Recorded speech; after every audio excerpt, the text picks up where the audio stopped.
Kryeministri i Shqipërisë, Edi Rama, është kundërpërgjigjur lëvizjes vetëvendosje pasi këta të fundit akuzuan Ramën se erdhi me helikopter që të bënte presion të votojë gjykata speciale.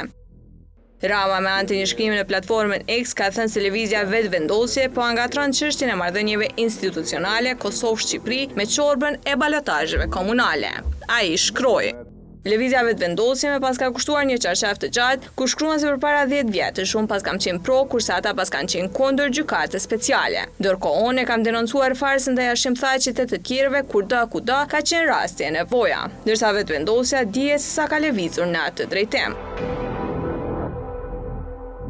Por unë s'jam në asnjë lloj gare me lëvizjen dhe më vjen keq që lëvizja ngatron marrëdhëniet institucionale të Kosovës me Shqipërinë në çorbën e balotazheve komunale, ndërsa përqendrimet e para 10 vjetëve kur ajo nuk njihte as himnin e Kosovës e jo me pafajësinë e ashimthaçit, të cilin do ta danin përjetësisht në Hag, i kujtoi lëvizjes se gjykata speciale u ngrit për trafikun e organeve, jo për të marrë peng presidentin e Republikës së Kosovës. Dhe e fundit, unë as nuk jam organizator, as nuk jam falës i protestës gjithkombëtare drejtësi për shërimtarët, të cilin e mbështes me gjithë zemër e do t'i bashkohesha si pjesëmarrës i thjeshtë, nëse nuk do të isha i vetëdijshëm se çdo politizim me dashje ose joja e asaj nisme do të dëmtonte qëllimin dhe popularitetin e saj. Ndërkaq, ky ishte postimi vetëvendosës ndaj cilës reagoi Rama.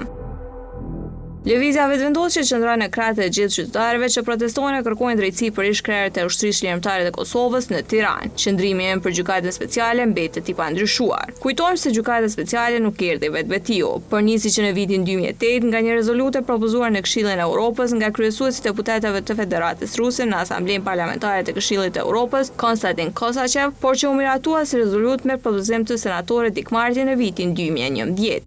Lufta ushtrisë ligjërimtare të Kosovës ka qenë e drejtë dhe e domosdoshme. Në anën tjetër, pretendimi i prokurorisë se brenda UÇK-s ka ekzistuar një grup kriminal është i pasakt dhe i padrejtë. UÇK-ja nuk ka qenë ndërmarrje kriminale dhe nuk ka pasur struktura të tilla. Përkundrazi, për krimet e luftës duhet të gjykohet Serbia. Ai është shkaktarja e gjenocidit dhe krimeve masive sistematike ndaj popullit të Kosovës.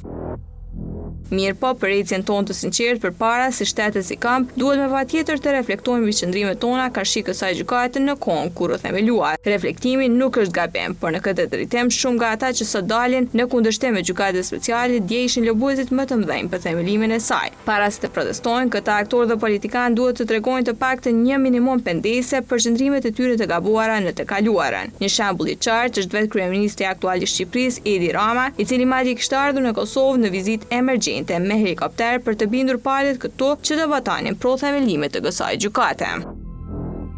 Por, lëvizja vetëvendosje si atëherë më 2015 si sot më 2025 është palekundur se drejtësia duhet të ndryshojë të vërtetën dhe vërteta nuk ka si të jetë ndryshe, veç se në anën e luftës dhe përpjekjes së paepër të popullit të Kosovës për shlirim e pavarësisë sikur popujt e tjerë.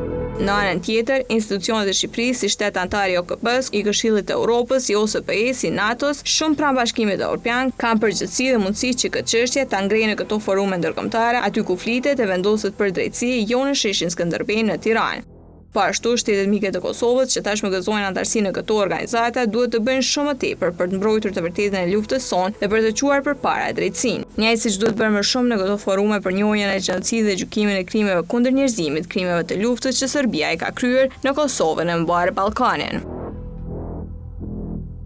Pas reagimit të Ramës, ka reaguar edhe zëdhënësi i lëvizjes vetëvendosje Arlind Mandxuka, i cili ka thënë: Kryeministri Rama mund të përpiqet të nxjerrët me skivazhe të padenja e përshtypje personale, ose mund edhe të adresojë edhe përgjigje shkurtë të saktë në pikat kryesore që përmban deklarata e lëvizjes vetëvendosje. Më konkretisht, ai mund të tregojë: e para, ka ardhur apo jo me helikopter në Kosovë për të bindur deputetët e Kuvendit të Kosovës që të votojnë themelimin e gjykatës speciale, pra a ka mbështetur dhe shtyr ai themelimin e gjykatës speciale. E dyta, cili ka qenë dhe vazhdon të jetë qëndrimi i lëvizjes vetëvendosje rreth gjykatës speciale, e ka votuar dhe mbështetur apo e ka refuzuar dhe është përndjekur duke protestuar kundër themelimit të saj. E treta, në cilat raste dhe në cilat data, në cilat organizata ndërkombëtare kur Shqipëria është anëtare me të drejta të plota apo pjesëmarrëse në takime zyrtare, Rama ka ngritur shqetësimet e tij rreth padrejtësisë që po i bëhet Kosovës në Hag. Kur i ka ngritur këto shqetësime në OKB, kur në Këshillin e Evropës, kur në OSBE dhe kur në NATO. Të tjerat janë vetëm për konsum personal e madje as për konsum të brendshëm politik.